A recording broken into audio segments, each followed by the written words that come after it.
একটি সেতুর অভাব ক্ষোভ আর হতাশা জন্ম দিচ্ছে ভোলাবাসীর মনে।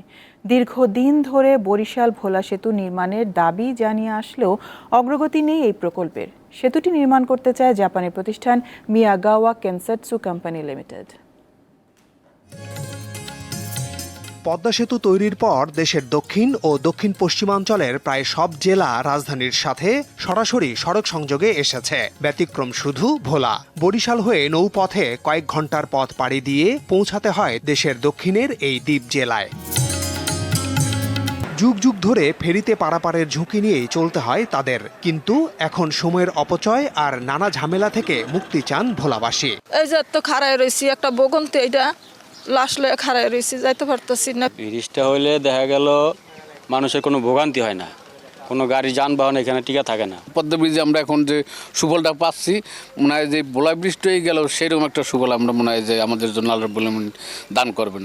সময় অনেক বাঁচবে এবং আমাদের আর্থিক অনেক খরচ কম হবে এবং যাতায়াতের আমাদের অনেক সুবিধা হবে।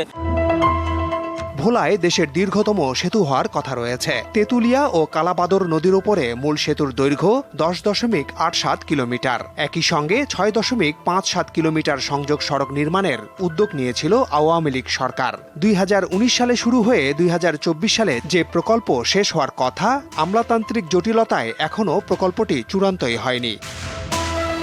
পাবলিক প্রাইভেট পার্টনারশিপ পিপিপির ভিত্তিতে এই প্রকল্প বাস্তবায়নে 2018 সাল থেকে লেগে আছে জাপানের মিয়াগাওয়া কেনসেটসু কোম্পানি। সম্পূর্ণ নিজস্ব অর্থায়নে 17,000 কোটি টাকা খরচে সেতুটি নির্মাণ করতে প্রস্তুত প্রতিষ্ঠানটি। সরকার যদি আজকে বলেন যে নীতিগতভাবে এই আমাদেরকে ব্রিজটা করতে দেওয়া হবে, আমরা পরশুদিন থেকেই কাজ শুরু করে যাব। এদিকে ভোলায় একের পর এক গ্যাস ক্ষেত্র আবিষ্কার হচ্ছে। এই গ্যাস উত্তোলন, ব্যবহার ও শিল্পায়নের জন্য ভোলা সেতু জরুরি বলে মনে করেন বিশ্লেষকেরা। ভোলা এবং বরিশাল দুই জেলাকে যদি আসলে আমাদের সড়ক পথে যুক্ত করতে হয়, তাহলে এই সেতুর আসলে কোনো বিকল্প নাই।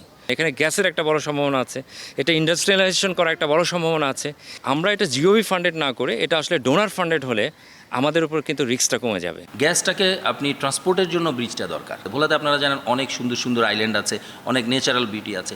সেখানে যদি ইনফ্রাস্ট্রাকচারাল ডেভেলপমেন্ট করা যায়, অনেক মানুষ ঘুরতে যাবে। সরকার যদি আমাদেরকে অনুমতি দেন, আমরা সেই অবকাঠামোগত উন্নয়নগুলো আমরা করব। তারা বলছেন, বিদেশি বিনিয়োগে সেতুটি হলে দেশের রিজার্ভে বৈদেশিক মুদ্রা যোগ হওয়ার পাশাপাশি বাড়বে কর্মসংস্থান।